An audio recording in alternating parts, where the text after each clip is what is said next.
Good day, everyone. This is our continuation of accounting for foreign currency transactions. So far, we have discussed with the introduction with the so-called spot transactions here as being shown in orange, which means our usual foreign currency transactions. So just like the imports, exports, just like the loans receivable and loans payable, denominated and expressed in foreign currencies. And then in the second part, we've also discussed about the forward transactions. So this is now with the employment of derivatives.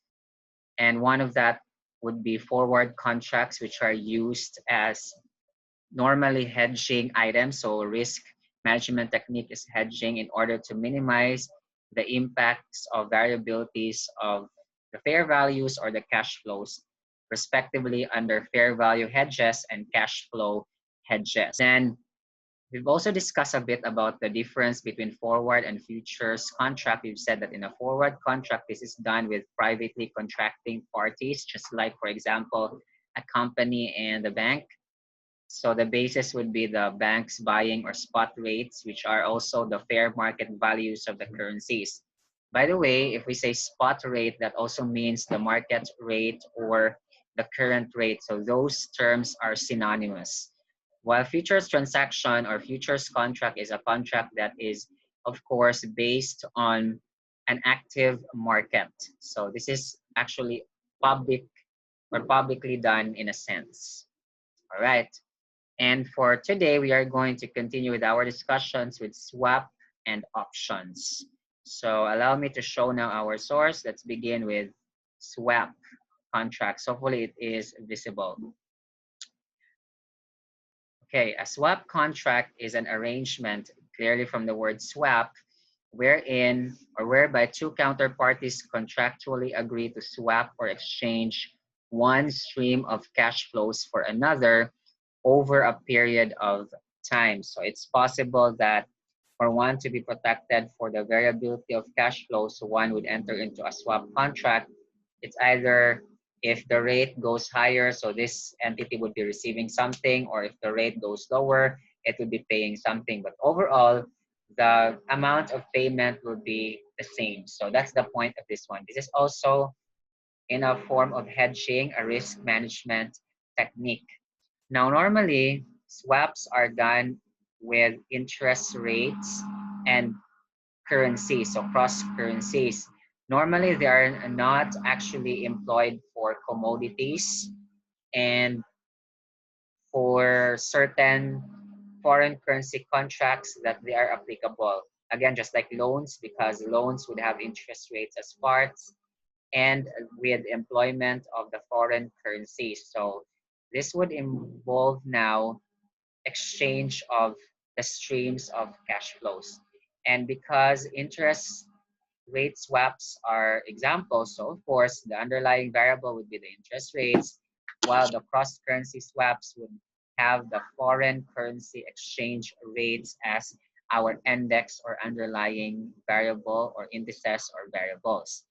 Also, because this is a derivative, so we expect that this would have the three characteristics that it is going to change with respect or in response to underlying variable. There is little or no initial net investment, and settlement will be done at the future date. In that case, swaps are always derivatives as opposed to so far forward contract and the futures contract. Actually, the forward contract that we have discussed is going to follow the same concepts with futures. So it's just a matter of like forward is done publicly, or sorry, forward is done for the privately contracting parties rather, while the futures contract is done in a public sense because there's an active market.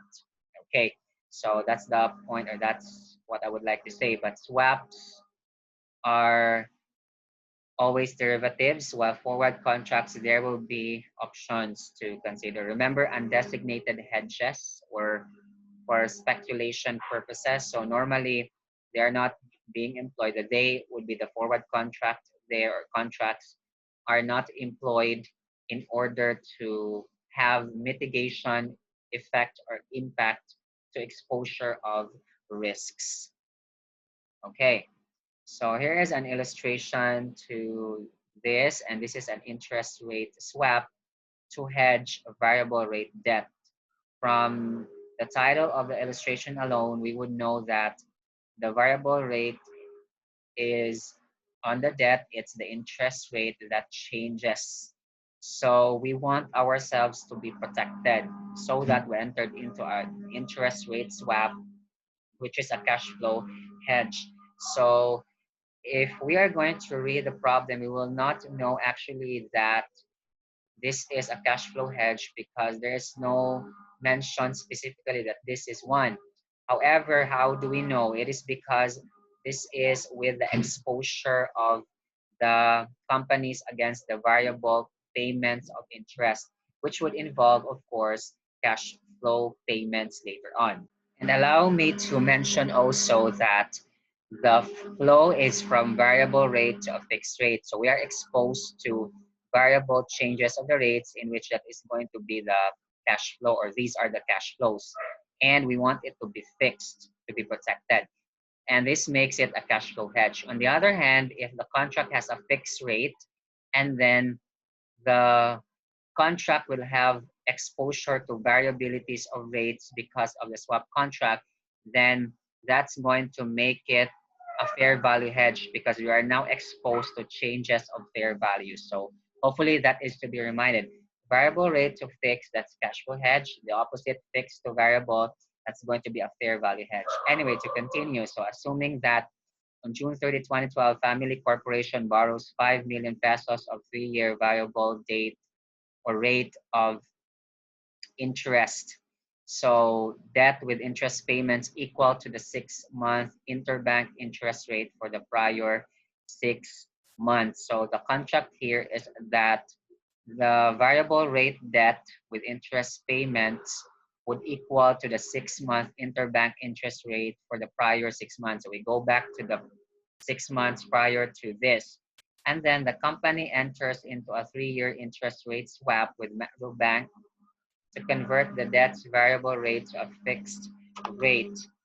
The fixed rate is now at 7.5% and receive interest at a variable rate equal to the 6-month interbank rate based on the notional amount of 5 million pesos. So again, in the prior 6 months as the 6-month rate or interbank rate.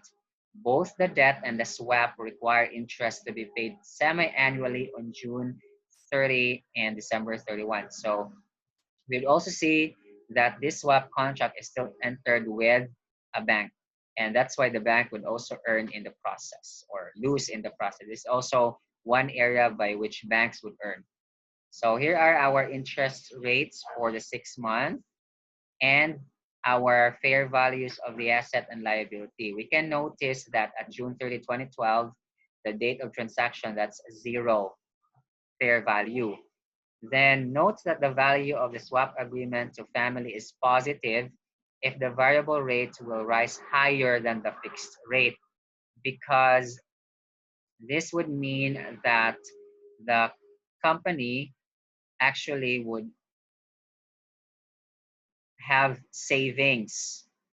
And what I actually mean with the word savings is that there's actually a receivable or something that will be received by the company.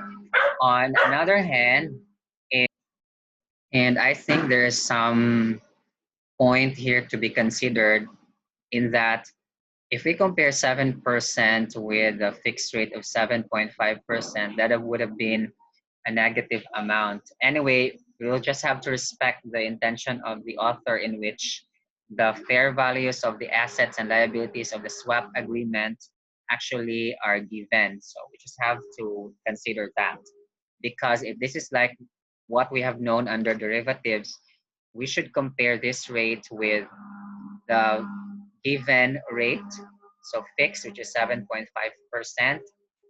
And then that's going to be, of course, the basis for our fair value for the receivable and payable. Anyhow, we'll just have to respect that. So if we are going to compare this anyway, that's positive. So this is going to be the fair value of the asset. And then If we compare this one with 6%, that is negative. So that's why it is a liability. So that's why we have this note that the value of the swap agreement is positive if the variable rate will rise higher than the fixed.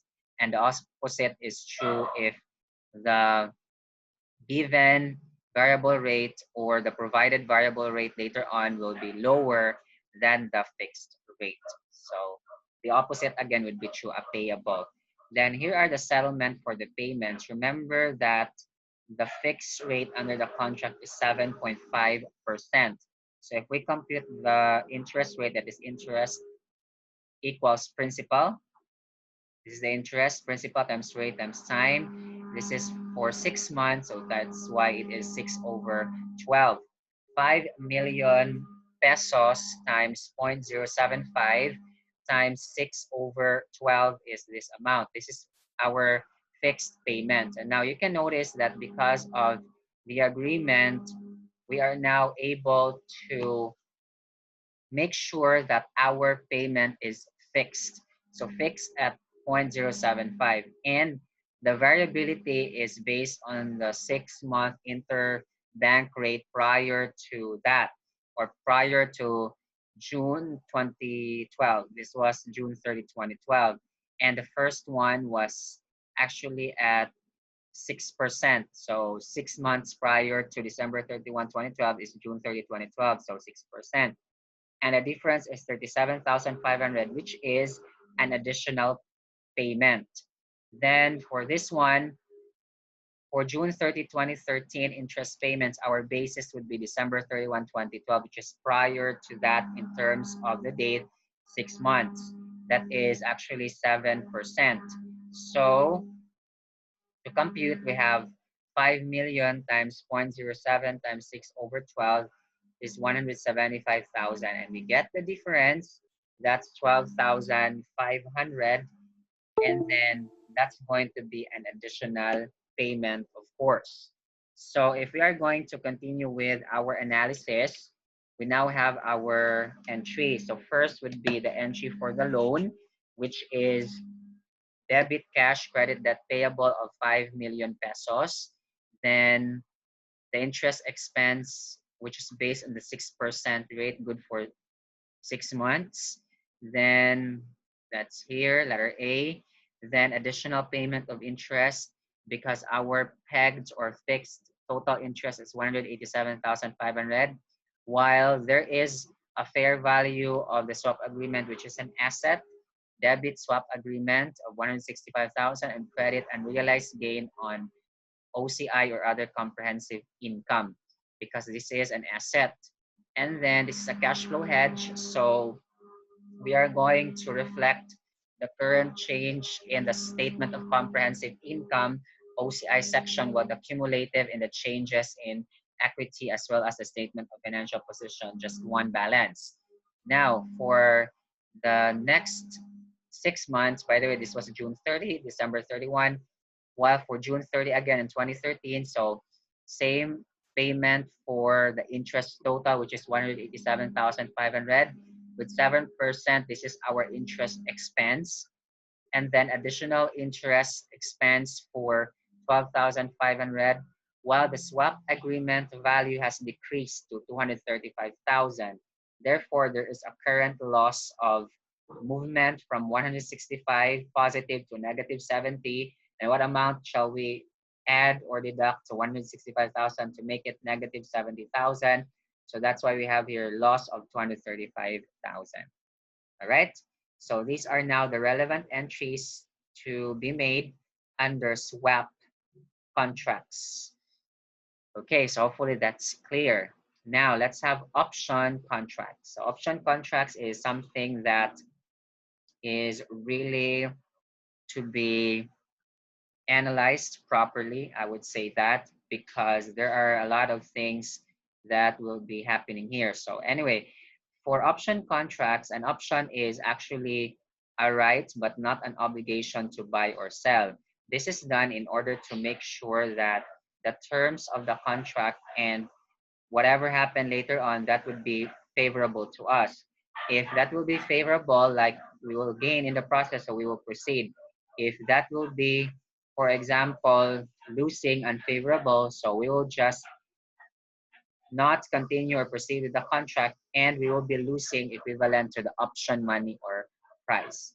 So this is the list of the terms. Premium is the option price or option money, in which this is not yet part of the price of the sales or the selling price.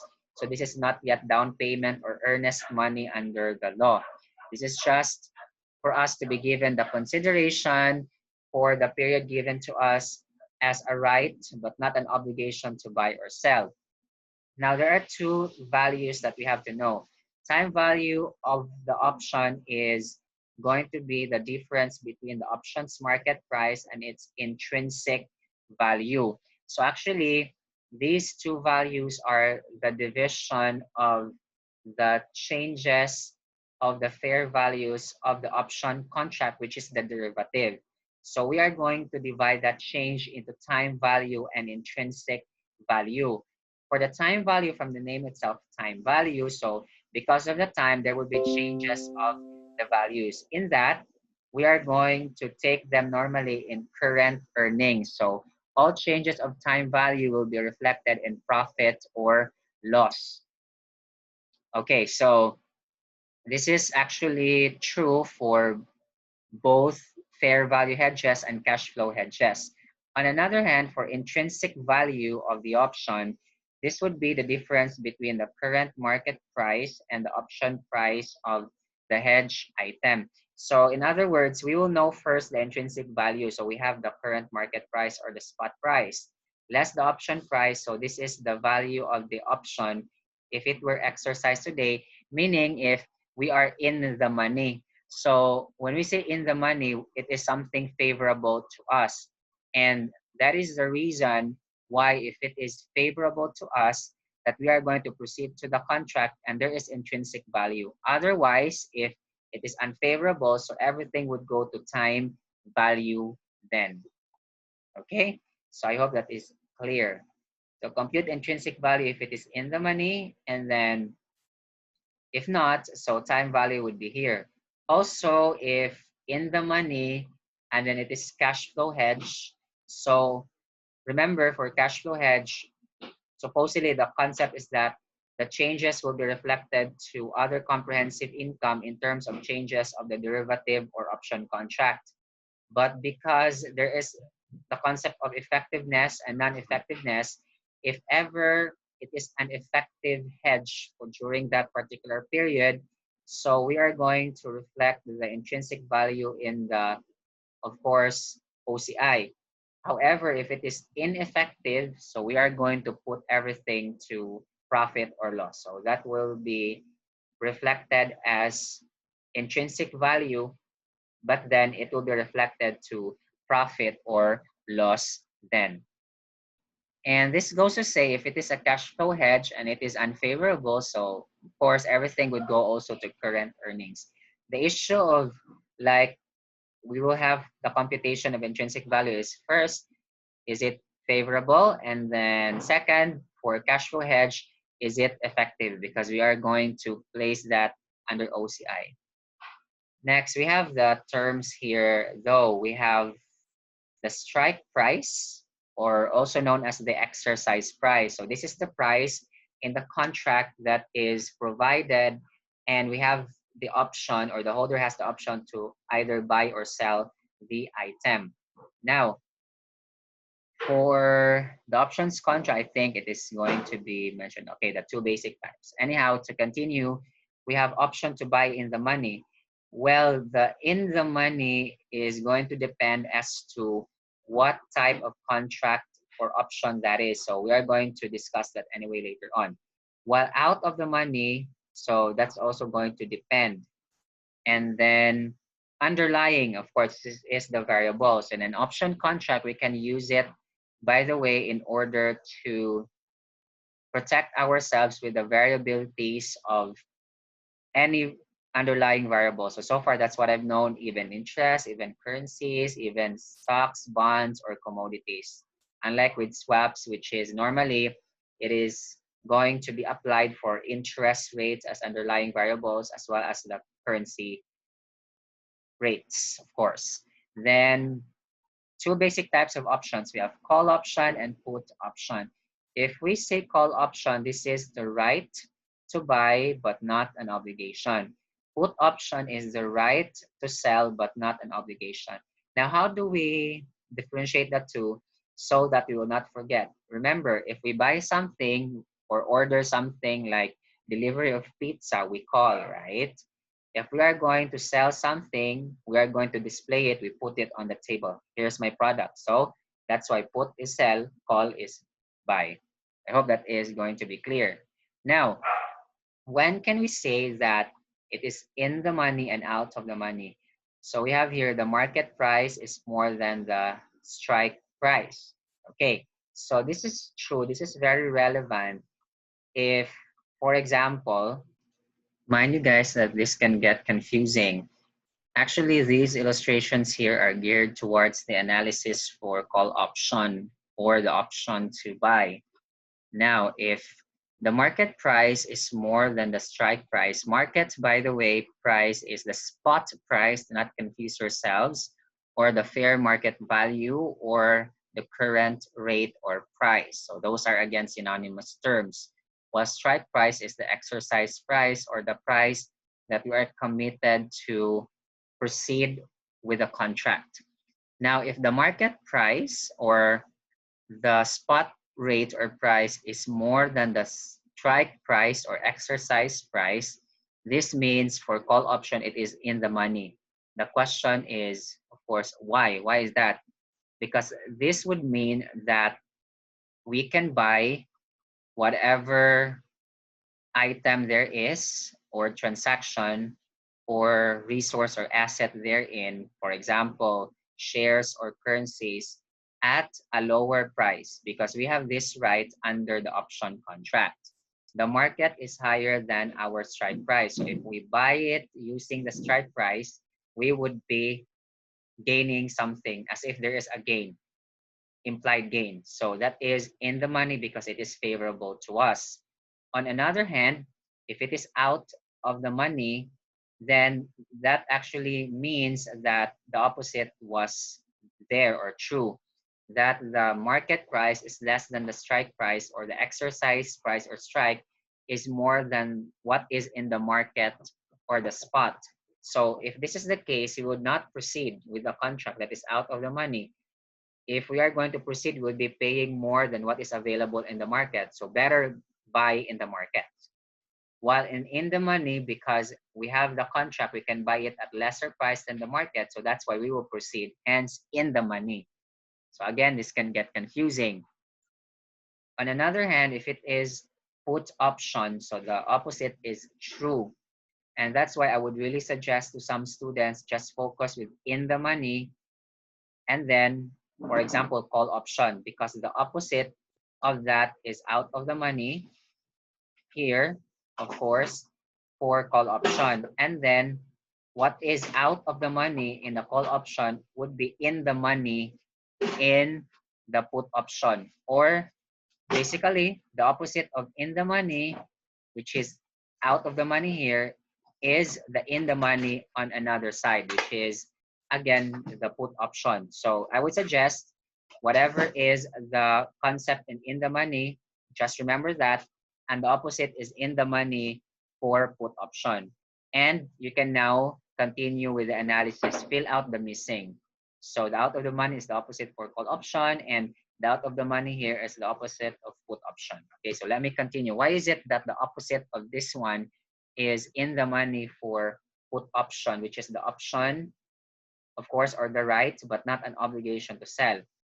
When the market price is lower than the strike price, or we would reverse, the strike or exercise price is greater than the market, because this means that we can sell it at a higher price than what is available in the market, therefore favorable to us. On another hand, if it is going to be, let's say, the opposite of that, like the exercise price is lower than the market price, or the market price is more than the strike price, so we will not proceed with the contract because we will be selling it at a lower amount than what is in the market. So better not proceed because it is out of the money. So I hope that is also clear. So out of the money then of the put option will be when the market price is more than the strike price. So we better sell it in the market than proceed with the contract. So I hope that is clear.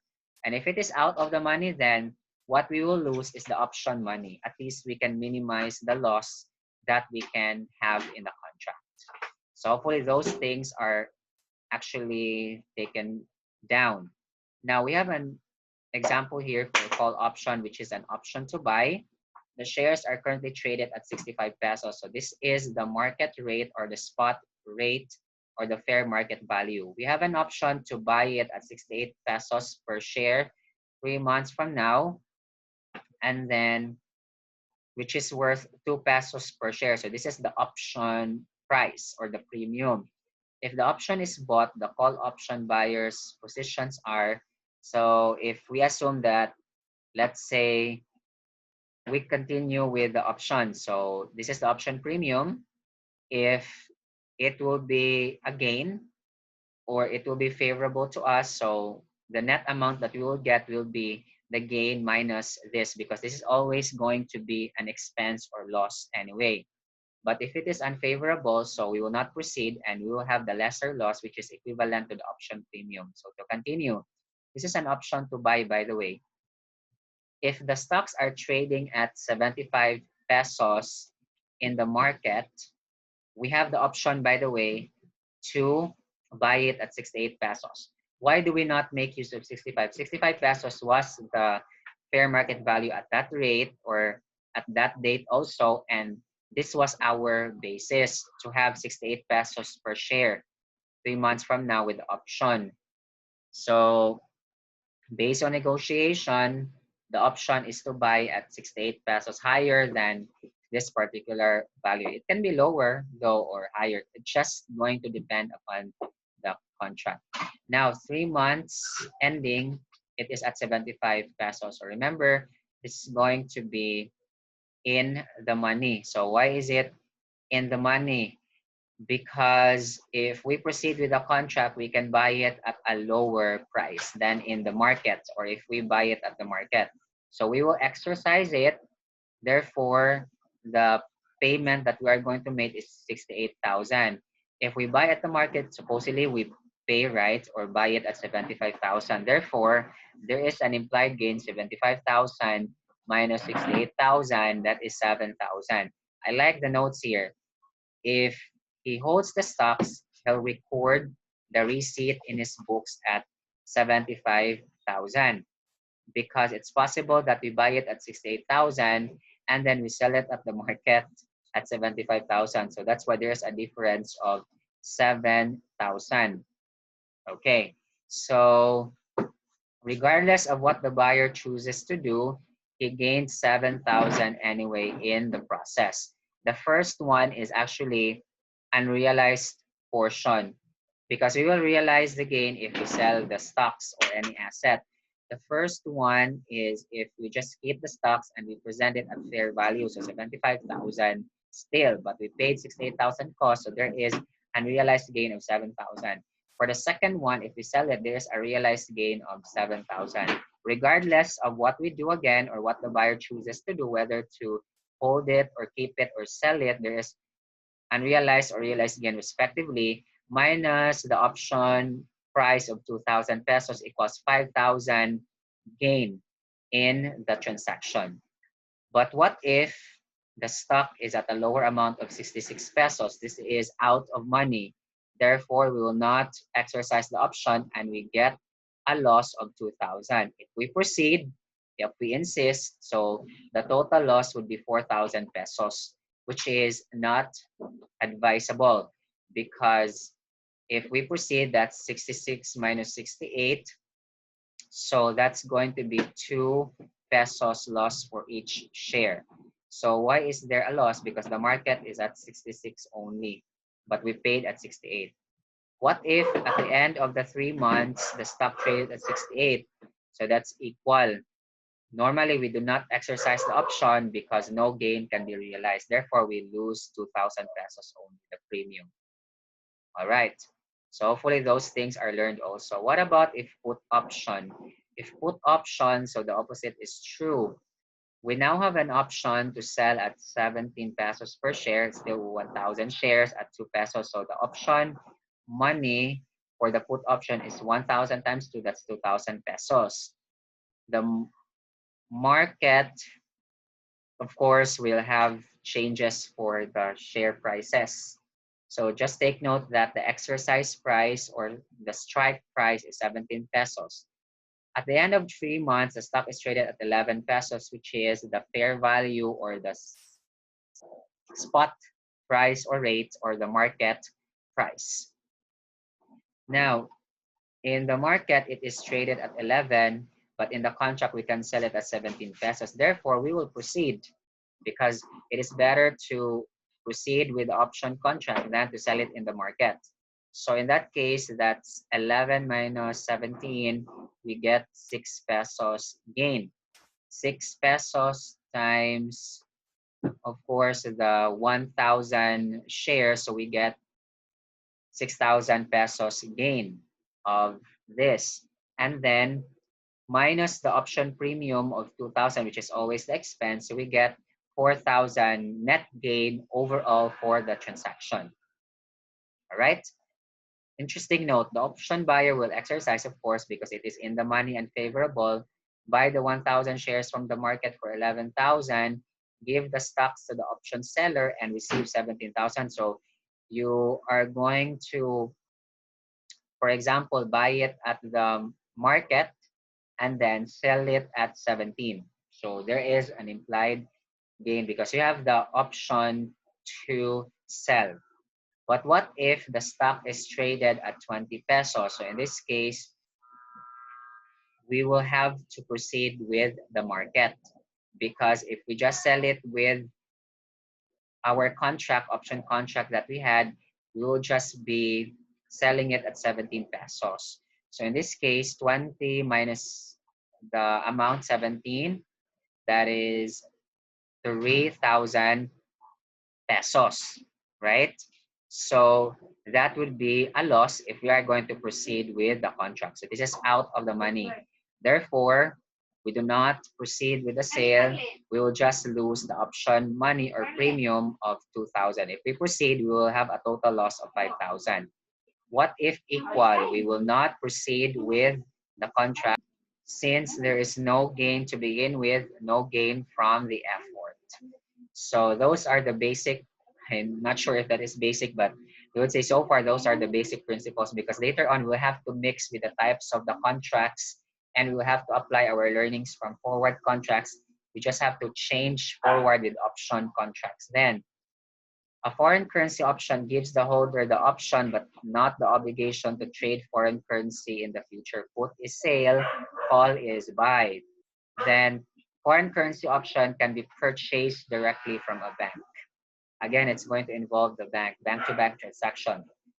What if the put option, for example here, will be used to hedge the currency, a risk management technique for a sale?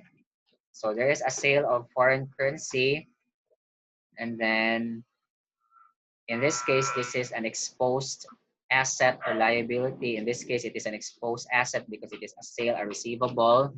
Then put option is the derivative. Now, there is a sale who cost 220,000 and then payment due on February 1, 2013 in the amount of 100,000 foreign currencies, and then it will be based on whatever is the value on that date for the collection. We purchased the put option to sell 100,000 foreign currency on February 1, 2014 at a strike price of 1 foreign currency equals 51 pesos. And then an option premium of 4,000 pesos is paid. I think this is 5.1. It's not 51 based on the given items at the bottom. Okay, so these are now the given items. As you can notice, November 1 has a strike price of 5.1, while the spot rate is 5.15. So the market is higher than what is in the contract. That's why it is said here out of the money. Because remember, that's the concept in put option. If the market is greater than the strike price, we do not continue with the contract normally. Instead, we will proceed to the market so that we will gain in the process. And we will just lose whatever amount that was made or paid as an option. So 4,000 pesos. If you can notice, we segregated the value of the option in terms of the changes into time value and intrinsic value. If this is a fair value hedge, I suppose, because no mention, so fair value hedge, this is going to be simple because all we have to do is just to compute the difference here if it is in the money, and that's going to be intrinsic. But if it is out of the money, so everything goes to time value. Then, in this case, so 0 for intrinsic, 4,000 for time value. Now, for December 1, 2013, the spot rate is lower than the strike. Therefore, this is in the money. So what do? We deduct 5.10 minus 4.98. So how much is that? That is 0.12, I suppose, times 100,000. So 12,000 intrinsic value. Since the fair value of options is 13,000, therefore the 1,000 for the time value, which is the excess. That's why I told you or mentioned a while ago that time value will be the excess of the value for intrinsic deducted from the total fair value of options. Now, these amounts here are the cumulative values, which we can see on the statement of changes in equity and on the statement of financial position or balance sheet. Should we like to get the current values for the OCI section of statement of comprehensive income, we are going to deduct. Therefore, the total amount of the gain is 9,000. So 13,000 minus 4,000, 9,000. And then you can see that here. So 9,000. Okay. Is it segregated? Hopefully. Okay, so there is a continuing illustration anyhow. So for the purposes of illustration, this is shown, but I think I have to go back to this part. Should we now segregate? Okay. And by the way, this segregation of the value of the derivative into intrinsic value of option and time value of option, this is just applicable for option contracts, by the way. This is called split accounting. So clearly it's called split accounting because we split the total fair value to intrinsic and time. And if we just have to present the total fair value as a whole, that's called non-split accounting. Is split accounting required? The answer is no, it is not required. However, for problem purposes, it might be asked anyhow. So to proceed, we have 9,000. So to continue, that's why if this is a fair value hedge, I've mentioned a while ago, fair value hedge, also to be consistent with our discussions with the forward contracts, with the different transactions for foreign currencies, wherein if it is an exposed asset or liability, remember it is normally a fair value hedge. So it should be stated in the problem that it is a cash flow hedge. Then if it is different, or it is with the wordings like the exposure is based on the variability of cash flows. Anyway, so we record the transaction at whatever is the spot rate. Spot rate, by the way, is for the hedged item or the transaction, while normally the strike price is for the options. All right. So spot rate, that's why it is 5.15. It's here. Cost of sales recorded. This is under perpetual inventory system. Then 4,000 fair value of the put option. Now for December 31, 2013, there is a downward movement of the rate based on the spot. So we have 5.15 and 4.98. That's going to be 0.17. So 0.17 times 100,000, that's 17,000. Here, there is a 9,000 gain, which I mentioned a while ago. While on the settlement, let's look at the spot. So it decreased further to 4.95. Therefore, there is a loss of additional 3,000 1,000 pesos, which is 0.03. We keep on going back. So deduct, so 0.03 times 100,000, that's 3,000. Accounts receivable to be closed is the updated value, and we receive 495,000. Now, for the put option, it increased to 15,000. Therefore, there is 2,000. Where is that? 2,000 gain. And should we receive the currency, that would be put option, we have to add. So that's 13 plus 2, 15.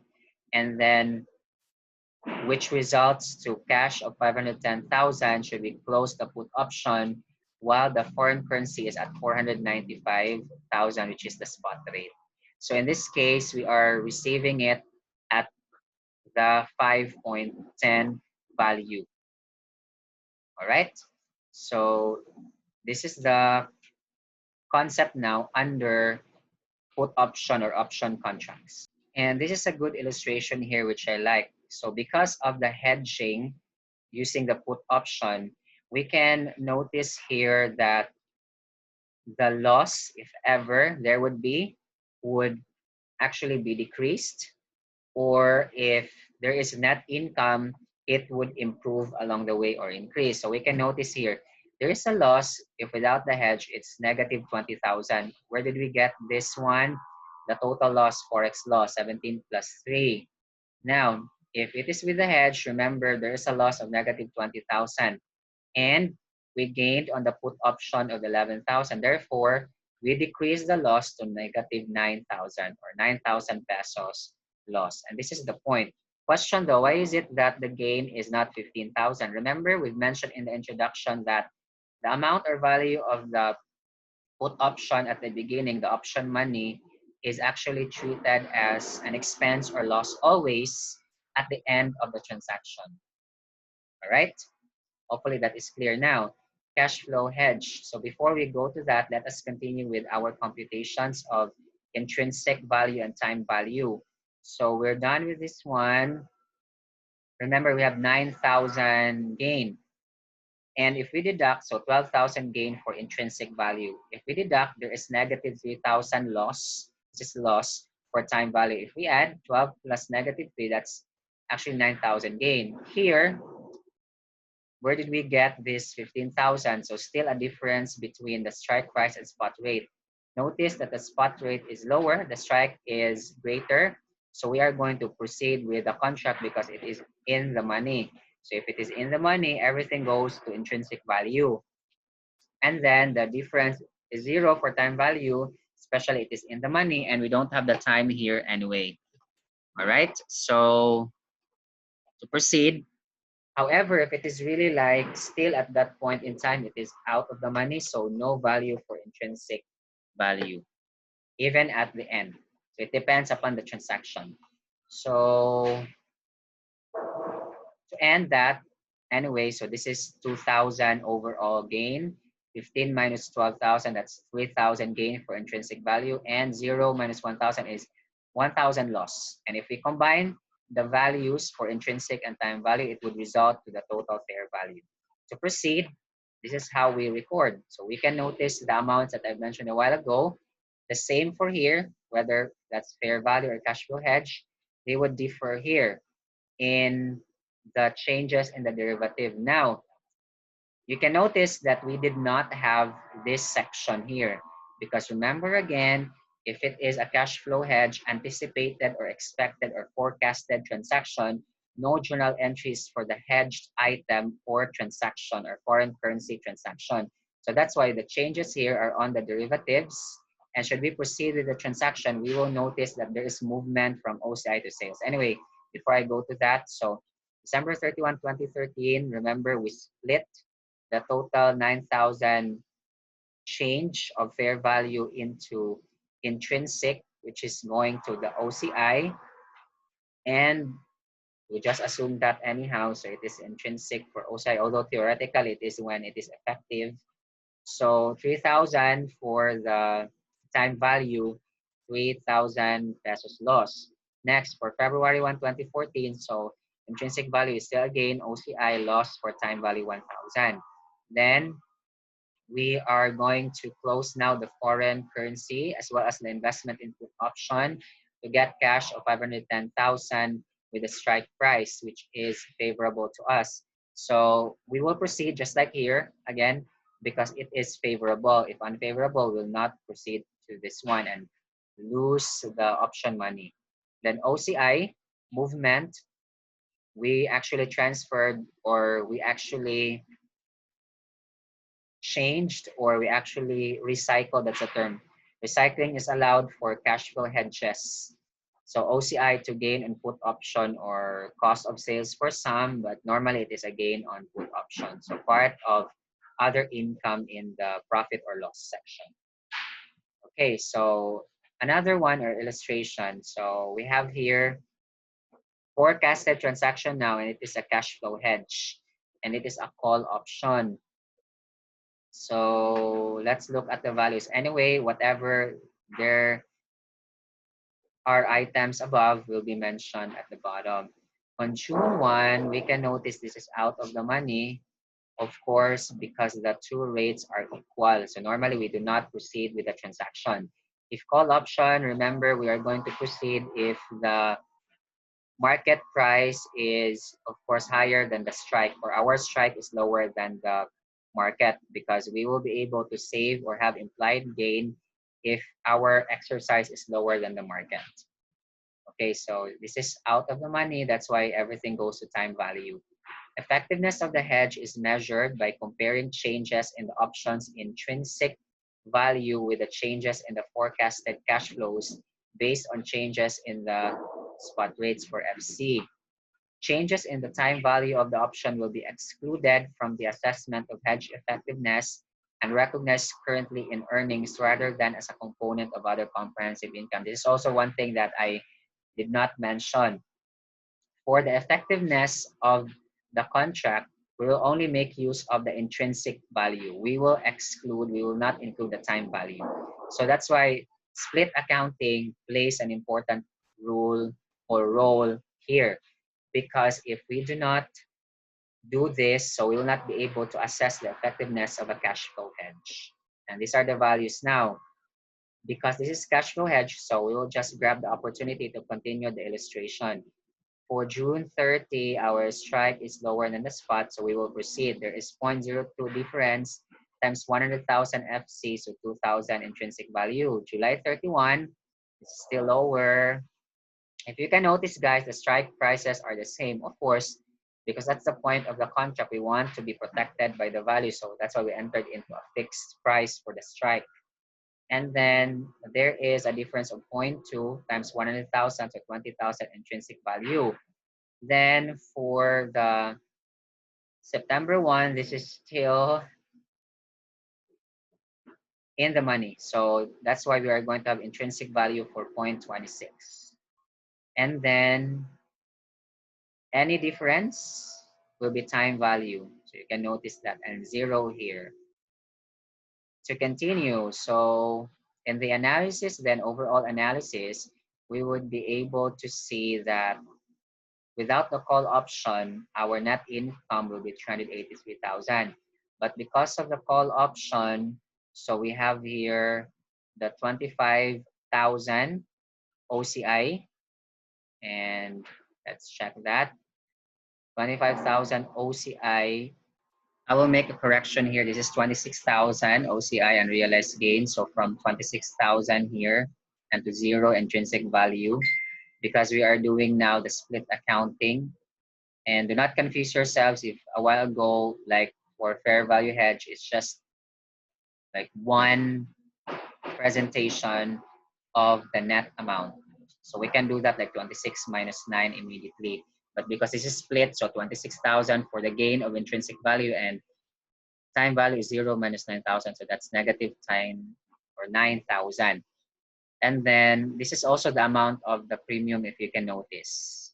So that's why it would improve to 400,000 because of the 17,000 gain overall of the call option. Okay, yeah, this is call option. What about if we will journalize? So again, for the transaction, because it is still forecasted, no. No entries for the hedged item, but for the hedged or hedging instrument. So we are going to record the changes of fair values and any items that would have impact on the transactions. So this is also same concept as what we've said in put option in the previous example. So just have to record the entries for the derivative then. Investment and call option at 9,000. Then the split accounting. So you can notice here, this is the overall, but then we split the values. Now, we have to take note that only the 2,000 will be used to assess the hedge effectiveness. All right. This is one question though that is asked by students like, how can we assess the effectiveness of a cash flow hedge if we do not record the changes of the hedged item or the transaction? Fair enough. That's a good question. Well, it is not recorded, but we can compute, right? So that's why if we are going to check the effectiveness with a range 80% to 125%, well, we can always compute the change of the hedged item. It's just that it is not recorded. I hope that is clear. So for the cash flow hedge, the denominator or numerator respectively when we do the reciprocal will only be the intrinsic value changes. That's June 30, then July 31. So again, we split. So that's from here actually. Just have to compute and then copy the values if we're done computing. Let's check once again.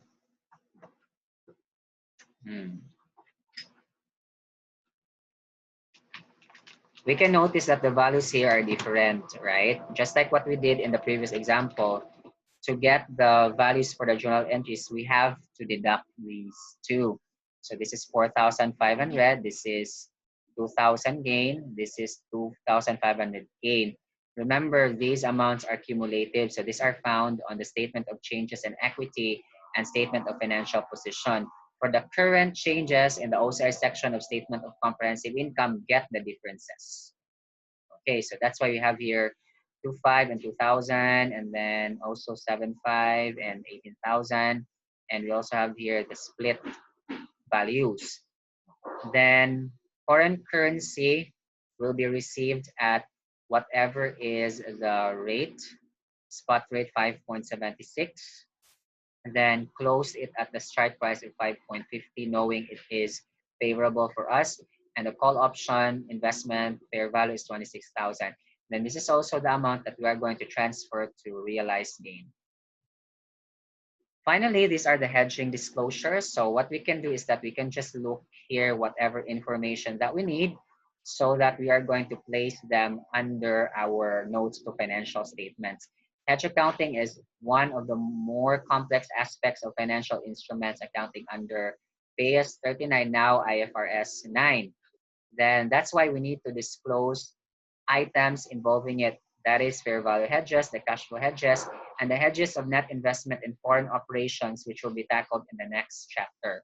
We are going to disclose information related to such, like description, and then the descriptions for the hedging instruments and fair values, and the nature. Then in case of cash flow hedges, this would involve more disclosures. Remember, even on the characteristics and requirements for cash flow hedges to be considered, actually it's having 5 characteristics than 4 for fair value hedge. Therefore, it's also going to involve more disclosure. So periods for the cash flows, description for forecasted transaction, and then especially in which hedge accounting had previously been used but which is no longer expected to occur, any amount recognized in equity, and then any amount recycled from equity to profit or loss, amount included in each line item, then the amount that was removed, but instead of recycling it into the realized gain or portion of income, other income, we use it as initial cost or other carrying amount of a non-financial asset or a non-financial liability. Because it's possible that there's an option to buy, but what we bought is not just inventory. We bought, for example, equipment. So meaning non-cash asset or non-cash liability or non-financial, respectively. Then the reporting entity is to disclose separately for fair value hedges, gains or losses from the hedging instrument, the derivative, and the transaction. And effectiveness portion for cash flow hedges from the time value of money under split accounting in profit or loss, and and effectiveness also for the hedges of net investments in foreign operations, which we will tackle in the next chapter, knowing that the hedges of net investments in foreign operations are accounted similarly like cash flow hedges. All right, so that ends our discussions involving accounting for foreign currency transactions. Hopefully you learned something from this. Thank you very much for listening. Thank you and God bless us all.